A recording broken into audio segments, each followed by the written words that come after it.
A few months ago, back in February, I contacted Chaosium. Chaosium Inc. Make Call of Cthulhu and a host of other great games, which I'll talk about briefly in just a moment. And Chaosium had mentioned, I put a thing out basically saying that their 50-year anniversary, so they've been going a while. It's not all D&D, folks. It's, there's plenty of other tabletop role-playing games out there. They put a message out basically saying, as part of their 50-year anniversary, they were going to be providing convention packs to conventions around the world for them to use at their cons. So I put a feeler out to Chaosium. I've dealt with them quite a few times. Beautiful company to deal with, amazing company to deal with actually. Along with, I would say, Orc Dream Publishing, who do Delta Green, the love of my tabletop life, and Free League Publishing. Those three, there are some really good other ones as well, but those three are the ones that always go that extra mile for their customers or their collaborators, whatever they might be. So I put a message out to Chaosium saying, look, I know the organisers of Broch-Con, and could we have some stuff? And lo and behold, they've sent some stuff. I'm going to show you the stuff in a minute, just briefly. So this will be used at Broch-Con. Chaosium said we can do what the heck we want with it. It can be used for competitions. It might be used for scenarios. It might be used for raffling. It might be used for all sorts. It might be used for just selling. So the money that the Broch-Con make all goes to charity. It's not like a kind of making money out of this. So Chaosium, brilliant company. Basically said, do what you want with this stuff. They have said the products, and there's about $500 worth of products that they sent, which is amazing. Sorry, I almost knocked my webcam off there, which is precariously balanced at the moment. So let me show you some of the stuff they've sent that I'm going to be passing on to Broch-Con. So let's go to the overhead camera, which I had a bit of a technical issue this morning. My cat came up and knocked it down. So let's see if this works. Hopefully it does. Right, so hopefully you can see that. You've got a selection of some of the books that that Chaosium sent. Now I was going to do the full unboxing thing. I had the box, but they sent two large boxes. Let me see whether or not... Oh, I've missed a book. There we go. So, two big boxes. If you can see the little camera down at the bottom. Two big boxes here. They sent. So I couldn't fit them on the table. Thank you, Chaosium. So what we've got here is a selection of just incredible sort of materials. So let me just start with the biggest first. So they've sent a whole host of materials for their game RuneQuest. So RuneQuest, for those I'm not sure, made by Chaosium, been around a long time. It's rivals in terms of anything that D&D have produced in terms of quantity. So RuneQuest, let me put this little glorious little hardcover thing there, the leatherette. So in terms of RuneQuest, it's a fantasy role-playing game, very much along the lines of a kind of Dungeons and Dragons, but it uses a basic role-playing system. So it's a brilliant fantasy game.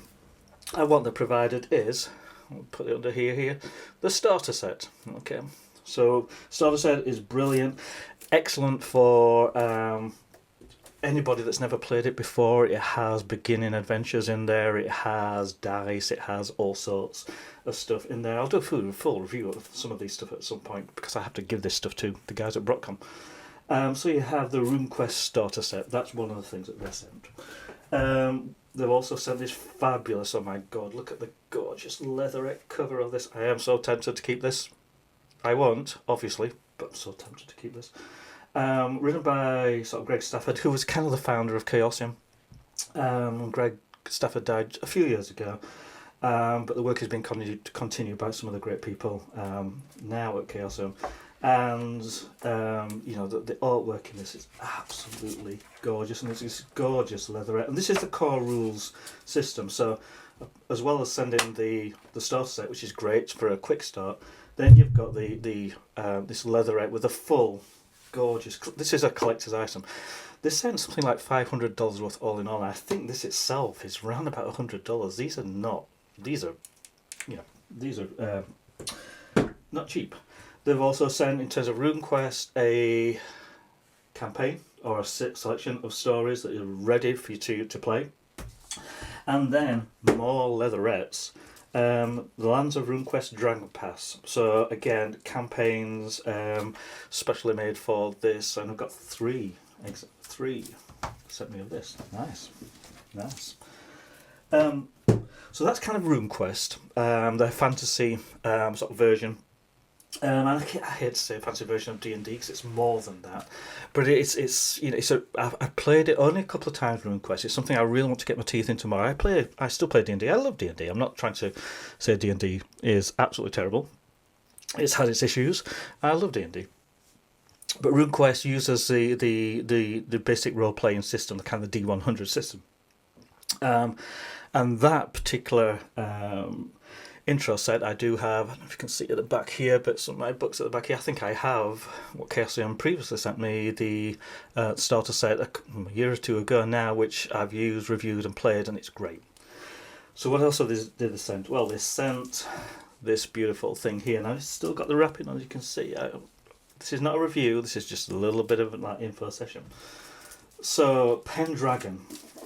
Pendragon was Greg Stafford's baby. Greg Stafford, like I say, the founder of Chaosium, for want of a better phrase. Greg Stafford, I think I'm right in saying that his kind of magnum opus, the love of all his creations, was Pendragon. And it was written some years ago. So this was the reproduced, reverbed, updated, tidied up, beautiful artwork and stuff for the Pendragon game, which, as you can imagine, is based on the King Arthur sort of legend.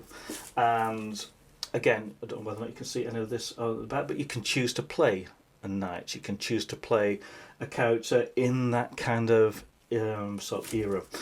If you went online, which you're obviously online if you're watching this at the moment, but if you went on YouTube, there's been some playthroughs of Glass Cannon Network. Just FYI, I'm very excited because I'm going to be talking to somebody, I can't say who yet, but somebody on the Glass Cannon Network. If you've never watched any of their videos, watch them, they're brilliant. They do a lot of total tabletop role-playing game stuff. Obviously, that's their thing, their podcast niche. They've been around a few years now, but there's some great videos, great bunch of people. They do some fabulous playthroughs, and they've done Pendragon with Brian Holland, who's in one of the sort of management people, as it were, of Chaosium. And Brian's great. I've talked to Brian a few times in terms of materials and that sort of thing. And they play Pendragon on the Glass Cannon Network. It's a great game. I haven't played it myself yet.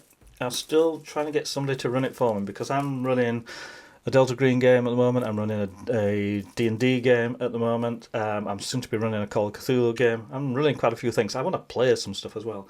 So I'm trying to get some of my friends. I have lots of friends. Some of my friends to create the Pendragon game because I want to play this. So that's what Chaosium provided as well. Now, the daddy of them, Cthulhu. So if you spoke to anybody in the TTRPG community and they wanted, and you asked them, Chaosium, what do they produce? Cthulhu, Call of Cthulhu would be, their probably their main answer. And they're right to say so. Call of Cthulhu is one of my favourite games. Absolutely, I've played it a lot. I've run it a few times as well. Call of Cthulhu, if you're not too sure, it's a Lovecraftian based kind of investigative game.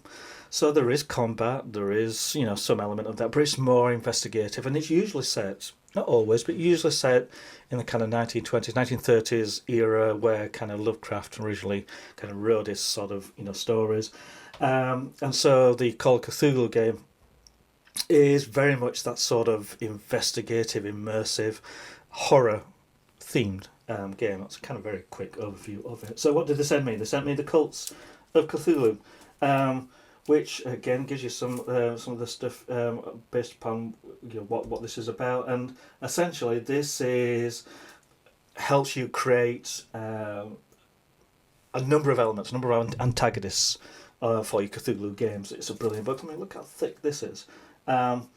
And it's basically, you've got some cults in here, obviously.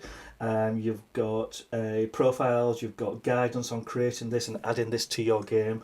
And it's also got a history of Cthulhu cults from the Victorian era to the modern day. Sort of nice book for those of you that ran Cthulhu before and want to add some sort of cultish elements to it. A whole heap of stuff in there. Again, still in its wrapper, and it will remain like that until the people at Broch-Con decide what to do with it. Time to Harvest, another related Cthulhu, which is a 1930s era campaign across New England and beyond. So again, juicy campaign for you to run for Cthulhu if you wish to run it. If you're a player, you want to buy it or you want to get it at the con, then you could give it to your keeper, and they would then sort of potentially run it for you. But again, beautiful book. Again, nice juicy campaign. You've also got then the basic role-playing overview, the book that they sent. Look at this beauty. And this is the core rules of basic role-playing. So if you're wanting to run a game of your own using the rules of the kind of mechanics that are often used in sort of Cthulhu RuneQuest to a certain degree, then you can make your own campaigns, you can make your own using this particular system, and there's a whole heap of stuff in there. That is great. What else have we got? Oh, more Lovecraft stuff, or Cthulhu stuff. So H.P. Lovecraft's At the Mountain of Madness. So this is a kind of revamped piece. It's using a number of kind of elements, Dr. Seuss elements, and it's put Lovecraft's famous story At the Mountain of Madness in a kind of rhythmic, rhyming, poetic kind of form.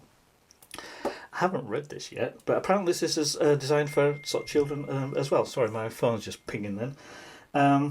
So, invite your children to horror. Why the heck not? I discovered horror when I was 11, maybe even younger, probably 9 or 10, and I've turned out okay-ish.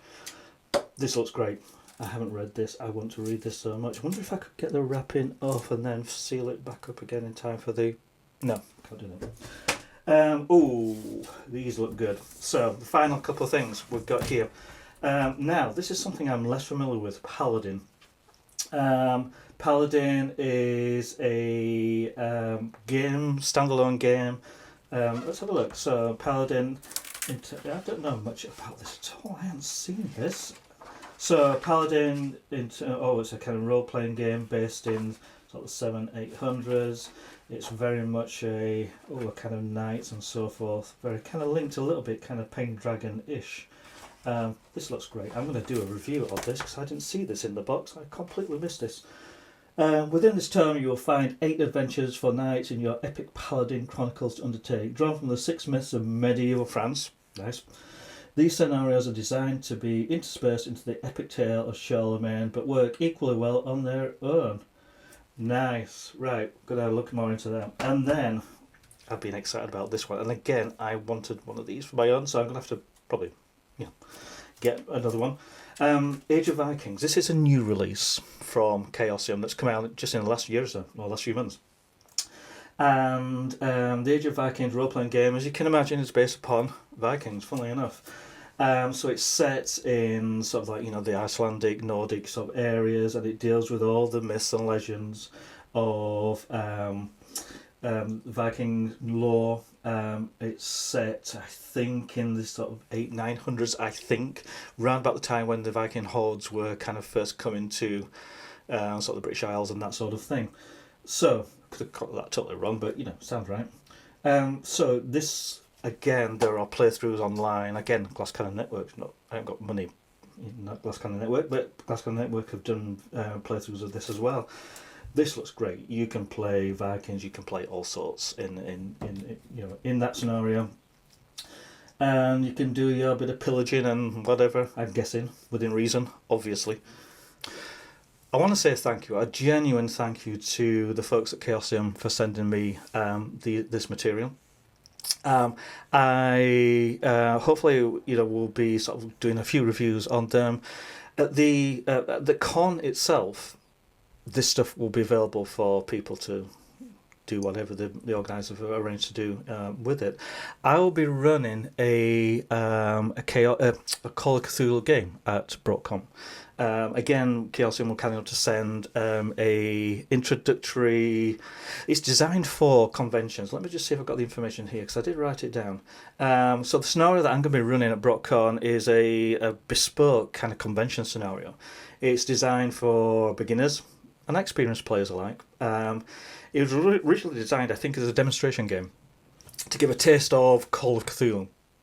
And it is available online. I'm not going to give you the title yet, just in case anybody who might be coming to the con might sign up to play. Because obviously I want to wait until the time till we play it, so they're completely without any knowledge of the game. It takes about an hour, I think. So it's a really nice, tidy little hour of Call of Cthulhu goodies and that sort of thing. So I'll be doing that at the con in August. I'll put the details in the links below of when the con takes place. If you live in the local area, if you live in the northeast of Scotland, then go along. The tickets are available. And it's a great little kind of convention. It's great fun. They do cosplay. There's stalls there. There are people selling things. There are people walking around wearing their stuff. It was great last year, and like I say, I ran a Delta Green sort of game last year, which went very well. It was very enjoyable. So as I say, just to go back, thank you, Chaosium, for what you've sent. It's much appreciated. We'll put it to good use. And if you any of this stuff, I put links as to as much of this stuff as I can below. And yeah, I'll see you soon. Okay, thanks everybody. Goodbye.